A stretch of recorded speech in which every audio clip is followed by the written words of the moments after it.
Hello and welcome to another episode of Soul and Screen. In this particular video, I have a question to pose to the audience. So I'm going to pose the question. This is in regards to Tyler Perry's Sistas and the storyline that is currently going on in the storyline with pertaining to Zac and Karen's grief, so to speak, in regards to losing the baby. So my question is this guilt or is this grief? And let me explain what I mean. In season 9, episode 4, I believe, there was a conversation between Zac and Aaron when Aaron came over to check over to Zac and Fatima's house to check on Zac after the baby passed away.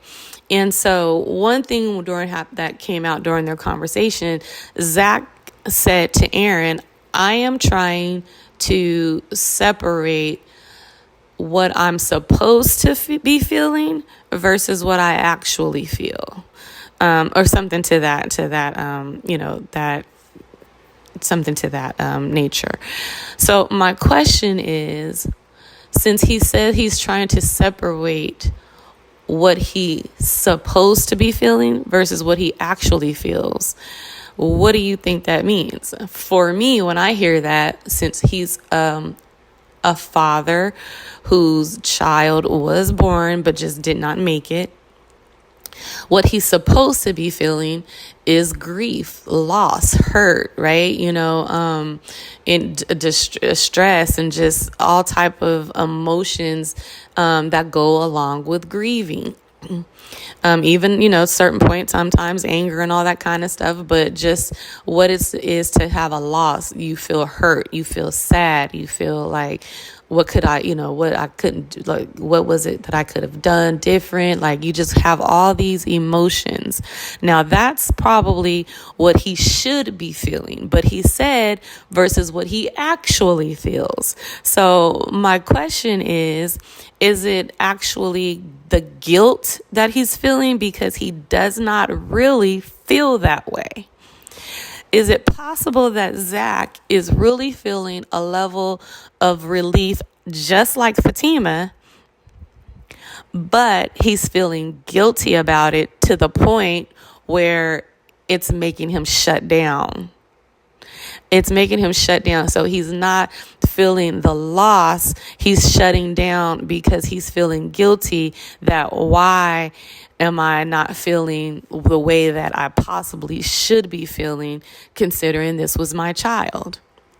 Now, my answer to that is that Zac needs to, first of all, really go talk to Dr. Reed, because I think he would probably be able to help dissect some of the feelings that he's feeling, because Zac never really wanted Karen to be pregnant with his child, right? They screwed in her office up against a wall. And in all honesty, he most likely thought she was on birth control still. Why? Because she had been on birth control for the entire 3 years on and off relationship that they had. There was no indication that Zac would have thought that Karen was not on birth control. That's why I said I believe Karen trapped Zac. I said it in some previous episodes of my reviews, in the soul tie conversations that I'm having. If you want to go check them out, you can.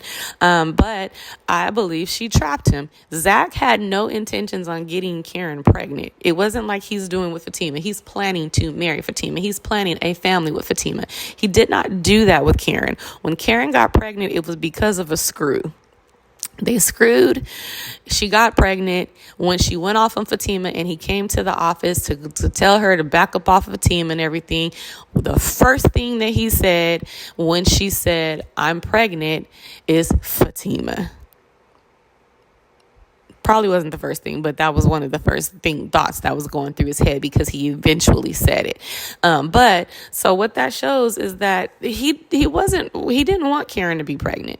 And then when she came out after he went to go get the pregnancy test, they had a whole nother discussion where he told her, what you gonna do? You need to do what's best for you. And she was like, "You think I should have an abortion?" He was like, "I can't tell you what to do with your body. I'm not saying that, but I am telling you that you need to do what's best for you.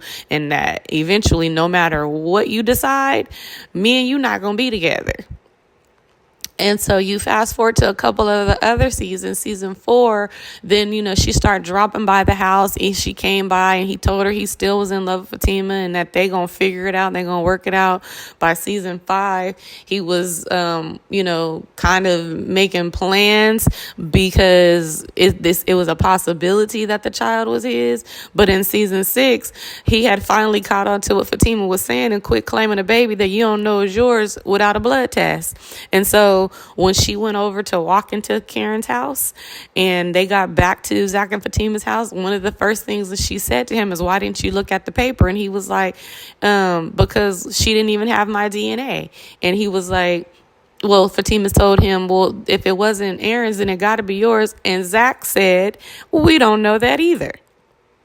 It wasn't until after all the shenanigans and all the drama that he went through with Michael that he started to go ahead and attach himself, so to speak, to Karen. And the fake blood test that she had, he kind of picked on after that. So what I'm saying is Zac never had any attachment to this pregnancy, because then by the time we get to season 7, it jumps 3 months, ahead a few months. And remember, Karen was mad because Zac hadn't came around to check on the baby, and she was tripping that Fatima trying to keep him away from his baby and all that kind of stuff. So that shows you Zac had no communication with Karen during those months. His mind was focused on getting Michael. So I say that to say there was no attachment to Karen in this baby, in this pregnancy, outside of supposedly blood, right? Well, blood, because we did find out that it was his baby. But what I'm saying is he wasn't there. He didn't talk to the baby. He wasn't touching her stomach all the time. He wasn't like, he did not get a chance to build and bond with the pregnancy, with the baby and Karen's stomach, like he's doing with Fatima over in Zatima season 4. That if you watch that, he's over there and he's been apart. She's like a few months pregnant now, and the baby's growing, he's touching, he's seeing all. He didn't experience any of that with Karen. And so with that being said, it poses there is a chance that there's no attachment with him in this child, right? So when the baby did not make it, true enough, there could have been an initial level of anger, which upset and hurt, because remember, he came out of the hospital. I believe that was actually genuine. But I do think that it's possible that after a couple of days, he realized, this is probably a good thing for us, and feels guilty because he said that and he thought that. And as a result, he's like internalizing, he's shutting down, because he does not feel that he feels more guilty than he does grief and loss, because there's relief that he doesn't have to put up with this crap with Karen. Because if Fatima can draw 2 and 2 together, and everybody else can draw 2 and 2 together and know that this baby was going to be a weapon that Karen continued to use throughout the child's life, throughout Zac and Fatima's relationship, all because Karen was going to continue to compare and contrast what he's doing for Fatima's baby versus their baby, and try to always go back to get court to get more money from him, and just do everything to make their lives miserable. Then Zac can do it. He was with her for 3 years. So if everybody else can draw that conclusion, so can Zac. So I think he's feeling more guilt about not being, about having relief as well of the baby that didn't make it not being his. Being his. I think that's what he's experiencing, and he just doesn't know what to do with it. And so now he's lashing out. And then he comes downstairs and he hears Fatima say what he's actually feeling, and he don't know what to do with it. Now he mad because guess what? She said it. She didn't say it to me, but she said it, and she's saying exactly what I want to say. But if I say it, I'm probably the biggest jerk because it was my child. And now he's like lashing out at Fatima for saying what he said, what he's truly feeling. So that's kind of my thought on that. And then if you want to take it a step further, I also think that's what Karen is experiencing. Karen never wanted Aaron's child. Now, she is going through some postpartum, and I do believe she's absolutely grieving. You know what I mean? And some of those things could be, it could be a combination of everything, but I think there's a level of guilt in there as well, because guess what? She verbalized it. She's always said she did not want Aaron's baby.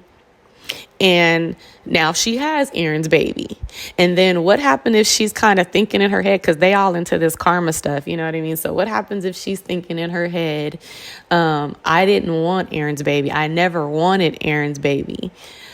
And now karma came back and took the baby who I wanted away from me because I didn't want Aaron's baby. Now, when she got pregnant and found out that she was carrying 2 babies and one happened to be Aaron's, she rolled with it, because what else can I do? But at least I got Zach's baby, and that's the baby that I wanted. And you know what I mean? I got my baby. I got the baby that I wanted. And then I got a spare over here that, I'll love and everything as well. But, it just, because I still have Zach kind of a situation. And now she's feeling guilty that she doesn't have that connection with that child, because guess what? The entire time in her mind that she was pregnant, she thought she was pregnant with one. She thought it was Zach's baby, or she was doing everything possible to get herself to believe that there was no possibility that it could be Aaron's baby. So she's talking to Zach's baby in her mind the entire pregnancy, the entire time. She's bonding with Zach's baby. The baby kicking is Zach. Zach baby kicking. This is it. This is Zach. She's internalized. She's building this future in her mind with Zach's baby. And when she finds out it's Aaron's baby as well as Zach's baby, then cool. We got an extra. That baby can come along. He can be a part, so I can add to the dream, because I don't have to take away, right? Because Zach's baby is still here. Now she has to take away, because she never pictured a life with Aaron and Aaron's baby. And that's the life she has. And now, instead of feeling, not just in addition to feeling the loss of her and Zach's child and the grief that goes along with it, and possibly some postpartum as well, I think she's also really more so experiencing some the guilt of not wanting faith, of not wanting that family. Why? Because that whole saying, mama's babies, daddy's maybe. Yeah, no matter who the daddy is, that's your baby. And she, in her mind, is supposed to have this connection with this baby, and she doesn't have it. And I don't even know, low key, she might not want it, because, again, I never wanted your baby, Aaron. Like, she slept with him to fill a void that she was having with Zach when she was horny, and hoping that eventually, like, he can fill the void until Zach comes back. And it never happened. And now she's living, and she has to deal with this reality of living this life that she never planned, and she never expected, and she never wanted, with Aaron and Aaron's baby. And for that, she feels guilty, because once again, this is my baby. How do I say that? How can I think that? And what society going to think? What's my mom going to think? What are my friends going to think? Like, what is everybody going to think if I actually say I don't want this baby? So anyway, that's my question. I pose it to you guys. Let's get into a conversation about it.